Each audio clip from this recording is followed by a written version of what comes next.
Hi, I'm Mullen, and today we're going to talk about Father Stu.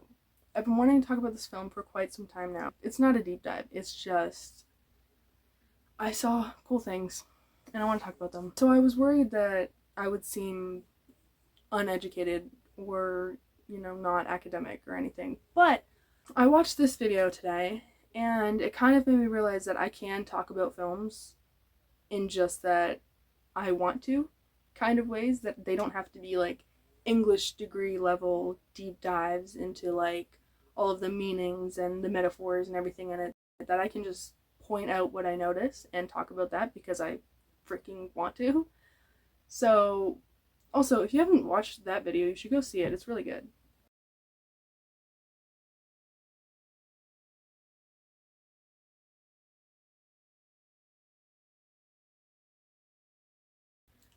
Because Mark Wahlberg was in movies like Ted and Daddy's Home and just a lot of those comedy films, I think people don't take him very seriously. But I also find the same thing is true with Adam Sandler and Jim Carrey. When they are put into a more serious role where making people laugh isn't necessarily the goal, they do a really good job because they are arguably good actors. And I mean, there's a reason that they're successful people, right? It's not because they're good at comedy, it's because they're good actors.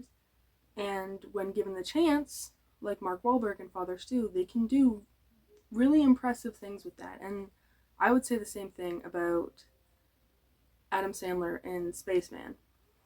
I may or may not do a movie review on Spaceman. The color palette. Oh my god. That was the first thing I noticed when I watched this movie. It was just, it was filmed like it was intentionally like an 80s, 90s movie. Like it was very muted in like a very neutral color palette. Fantastic. Gorgeous. Loved it. The style itself also relates to the color palette, but again, like I said, very 90s America-esque. The lighting and the color palette remind me a lot of like old 90s film reels, like what would be like family home videos and that sort of stuff that I would have watched as like a kid from like my parents' time and stuff. Very kind of gives me old western vibes. And I'm watching the trailer, which I didn't watch before the movie, but in the trailer, the song "The Man Comes Around" by Johnny Cash is used. And so when I said like western vibes, where I was like, oh, the style is kind of like westerny, even though it's not like a western, that's what I was talking about. Is like that song was just perfect for this. Like that's exactly what I meant. So slay. Just like the town, like the scape, the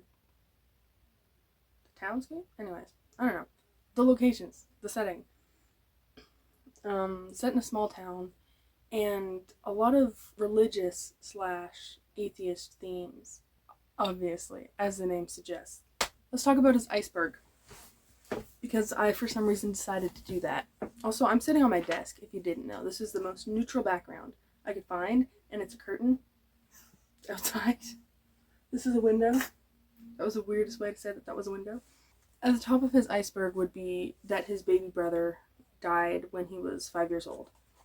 I say that this is at the top because it's childhood trauma, which is usually a little bit lower on the iceberg, but I feel like it's one of those things it's centered on in a way that we all know about pretty early on, and that is brought up a couple times, and it is the main reason why he does a lot of what he does, which we'll get to when we move down the iceberg.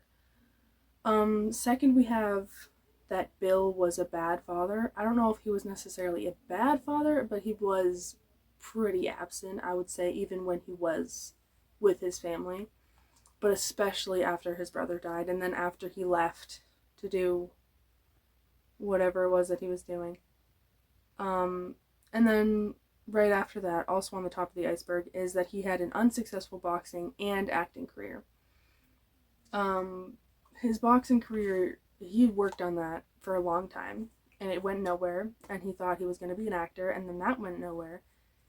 And that isn't necessarily a driving force, I don't think, for anything that he does afterwards. Like, not the main thing, but I would say it's the top of the iceberg because we spend most of the movie. The boxing portion is like 5 minutes long, and then the acting portion kind of ends at like 10 minutes.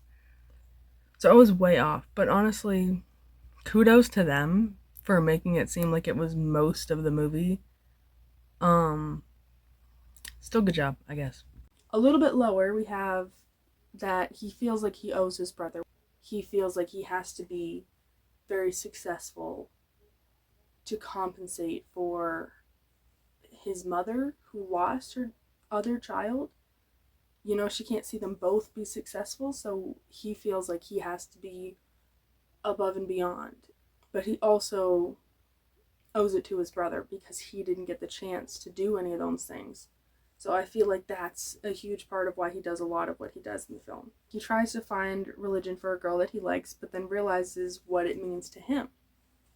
Which is kind of what the description of the film said. Is like he goes to church because of this girl that he likes. But I think along the way he's realizing that some of the things are resonating with him.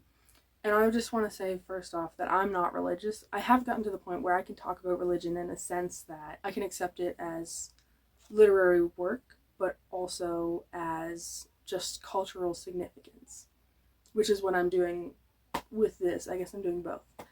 But just so we don't get confused here, further down, we have his medical-related issues and his injuries that lead to infections when he gets injured. Every time that he gets hit is just gonna cause more health problems further down the line, which is why he eventually leaves boxing, because you literally will kill yourself trying to do that. Infections eventually developed into a muscle disease, which we see impact him a lot more in like the last half of the film. His accident, I did not see that coming. First of all, we're gonna talk about that because holy shit. The accident scared me. Oh my god, it was so bad. And all I was thinking was like, if he gets more damage from small injuries than other people would be, this is going to be hell if he survives it. And I'm surprised that they kind of glazed over that, honestly, because I thought it was going to be like so significant. I was like, he's going to be messed up for so long, and he just kind of like walked it off, which like that's probably what led to a faster development of his disease later on. But in that point in time, it just kind of felt brushed off, which that might be my one critique of the film. But I was very concerned when that happened. Another part that I have written here, and I kind of just said anyways, was that he wants to do well by his mom, who had a bad husband and lost her son. Again, not that Bill was necessarily a bad husband or a bad father. We don't know much about Bill. They kind of ignored him for the first half of the film. But we do know that he left and that he was very, very affected by his son's death and that changed who he was. That much we know. Ooh, okay. Now we're getting somewhere. At the bottom of the iceberg, I have, as Carmen said to Stu's mother, he felt he had to carry his brother's weight and find himself.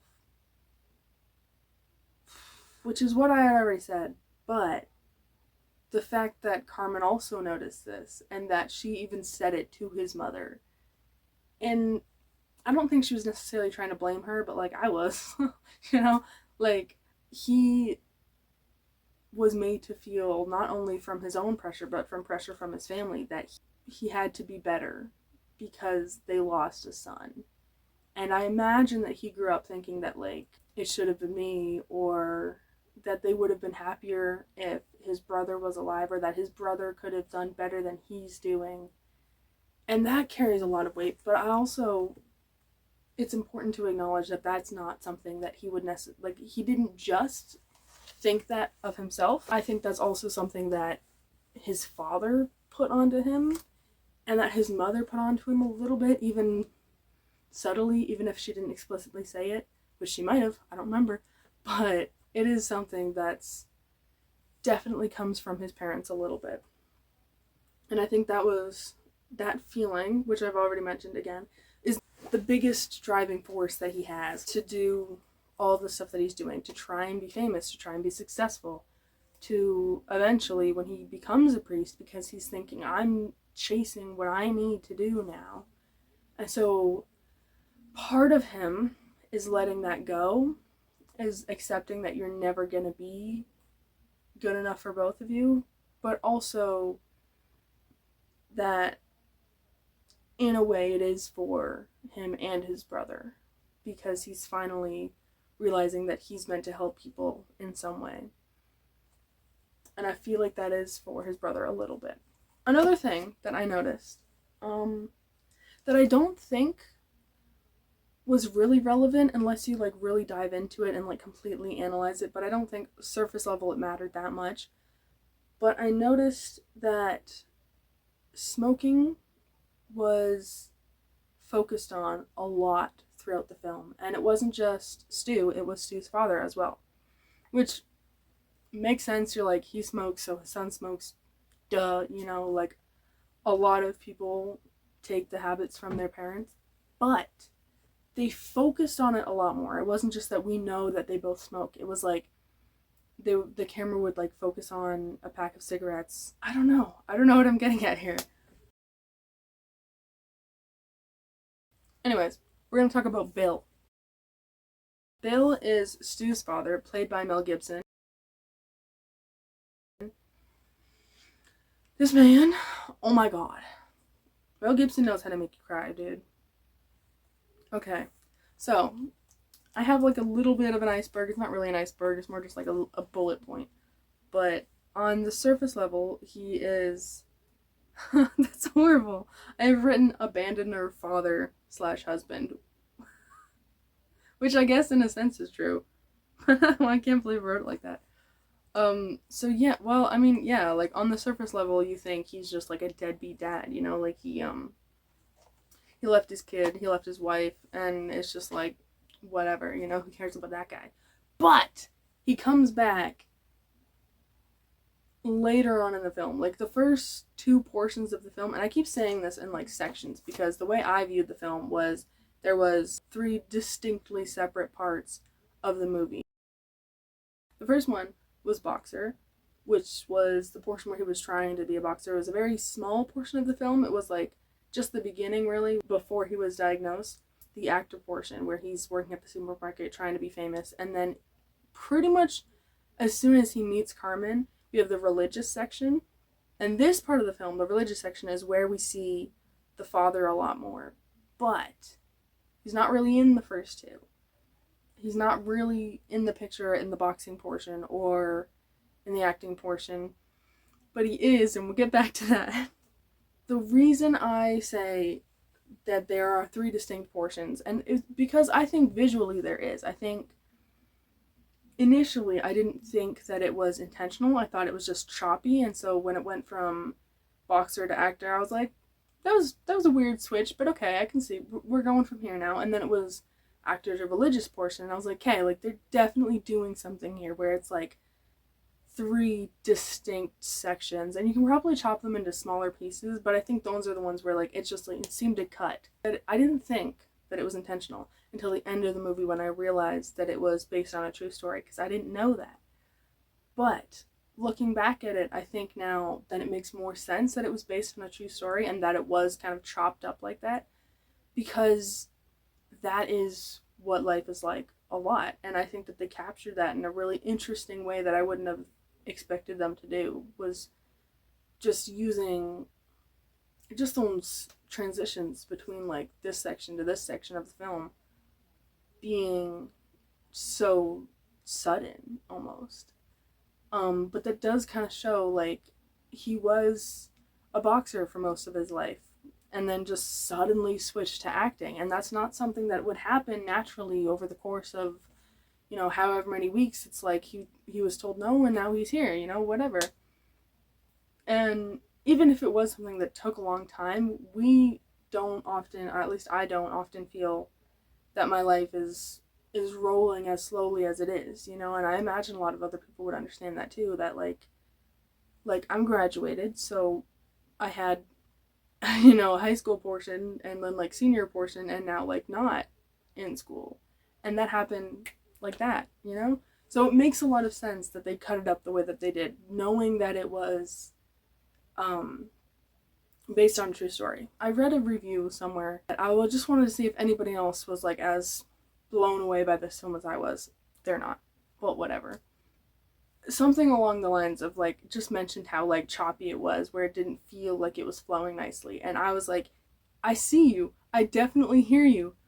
But understanding that it was based on a true story made me realize that this might have been intentional. Even if it wasn't, I mean, I think it works. So, whatever.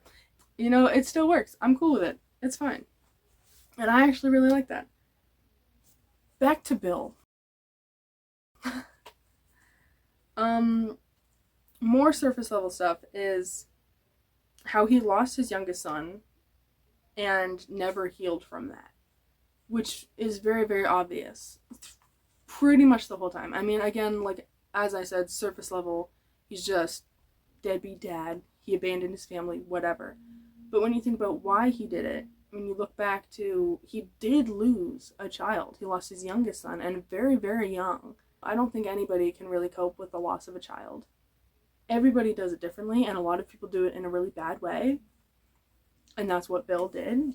But there was a reason for it. He wasn't just an asshole, like he was torn apart by this. And I think his reaction to that was to try and shut off his emotions, which is why I think he left his family. And again, this is based on a true story, so it's a little weird to talk about it as if they're characters, but I think only in the context of the film, not in real life, because I don't know how true to their actual story this is. So I'm talking about this in the context of the film and not as real people. So if I get anything wrong about Bill or Stu or whoever, I'm not talking about those real people. I'm talking about the film itself and what the film has portrayed and how I view that. Also, I think that they were religious before they lost their kids. That's what it seems like. And they might not be. I didn't look it up. But the way that they were so angry with Stu wanting to become a pastor. Up everything for him. And what's he do? He punishes you. And I mentioned somewhere. Okay. I did say I believe that Bill and Kathleen became atheist or agnostic after the death of Stephen, which is his brother. But the anger of belief is still present, which is why I said that I think that they were religious before, because they were saying things like, now who'd have thought you give your boy a nice Christian name? In a world full of fruits and nuts, you'd sentence him to live right on up to it. Or down, as it were. Which a lot of people who are religious say, and especially people who are religious who lose a child, they either see it in a more positive way because they believe that they're going to a better place, or they see it very negatively. Religion is out the window. It can go either way, and I've seen other films where it went more in this direction, and I've seen a lot of films where it went in that direction. They don't want to believe in God, but they are still mad at him, which makes me feel like they were religious before and then aren't anymore, which is, I think, why they get so mad at Stu, because, they see it as a betrayal almost, that you chose the man or the deity that took your brother over your brother. I guess, is where I'm getting at.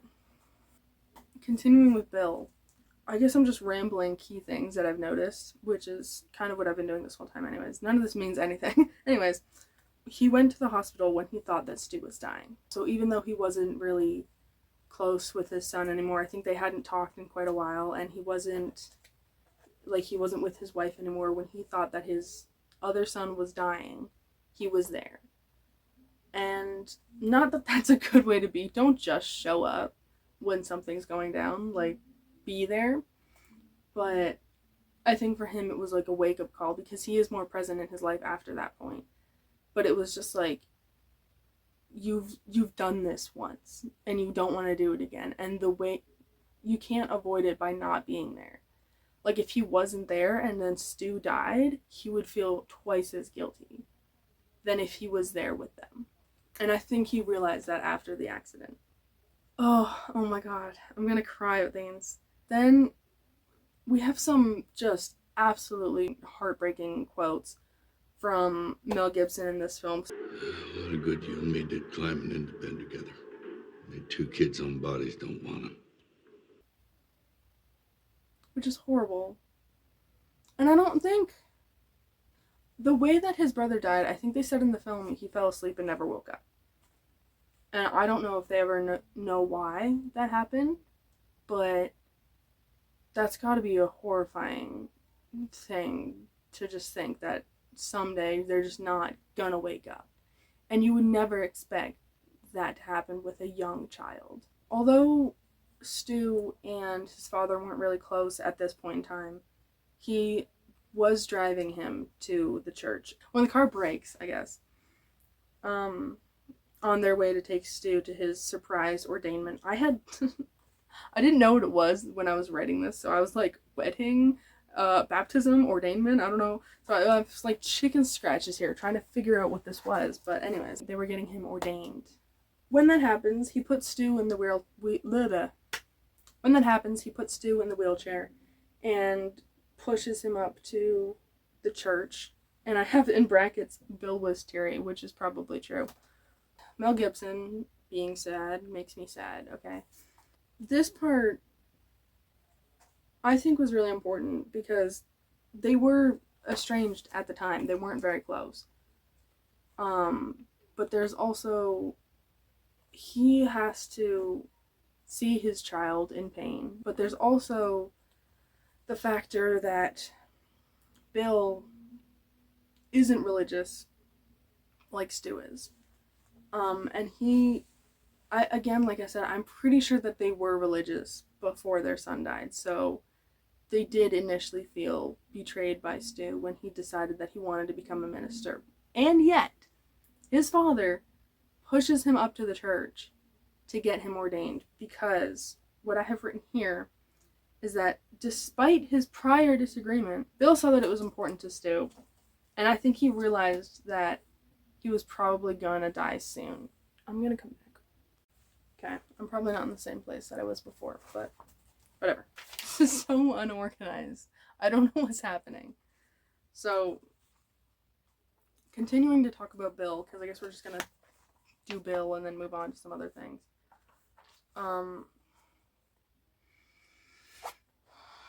The best part of the film is at his AA meeting at the end. I'm here because my son asked me to get baptized.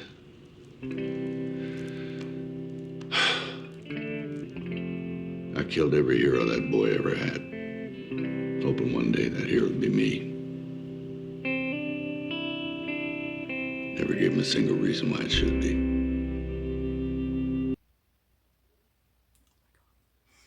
Also, the fact that he went to AA because Stu wanted Bill to get baptized.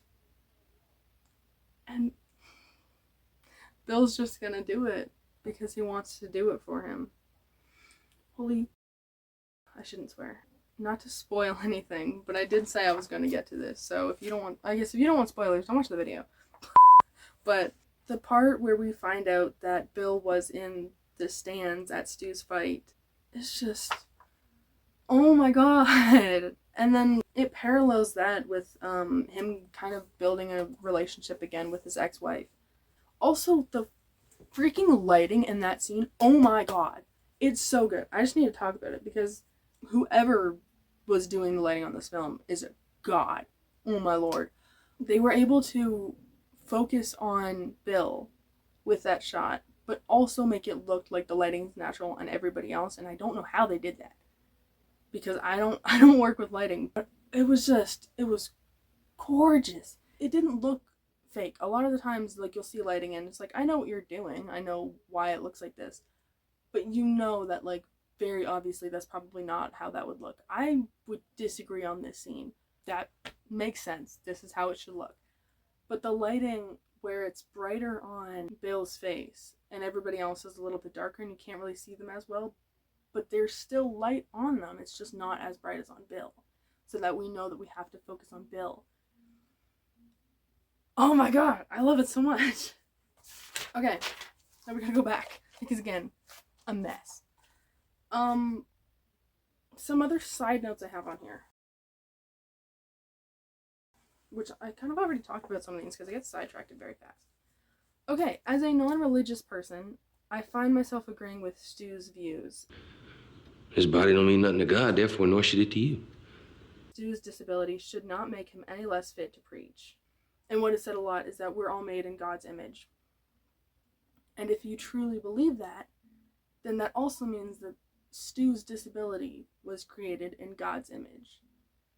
So them telling him that he can't become a preacher because of his disability is kind of denying what they have been preaching, and which is what Stu was fighting for in a lot of the ending part of that film.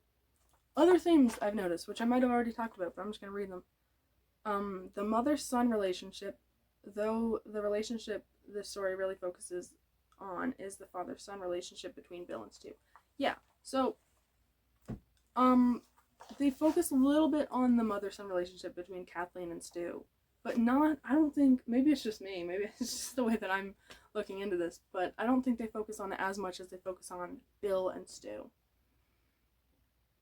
And you would think it'd be the opposite because Kathleen is the one that has been there with him. She raised him most of his life because Bill wasn't there to do that.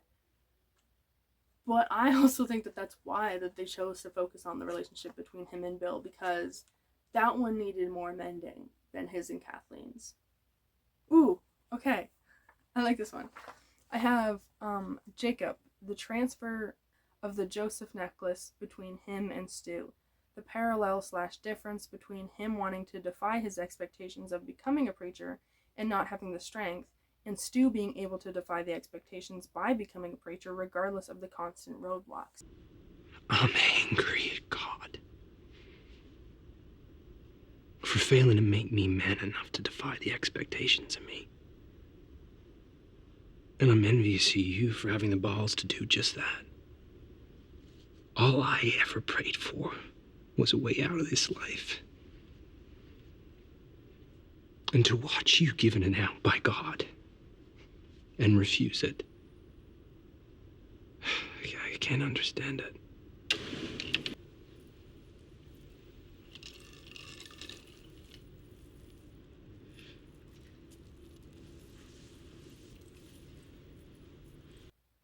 Everyone has expectations put on them by society, and I think Jacob, I believe it was because his father was a preacher, and so he now had to become a preacher, but he didn't want to do that.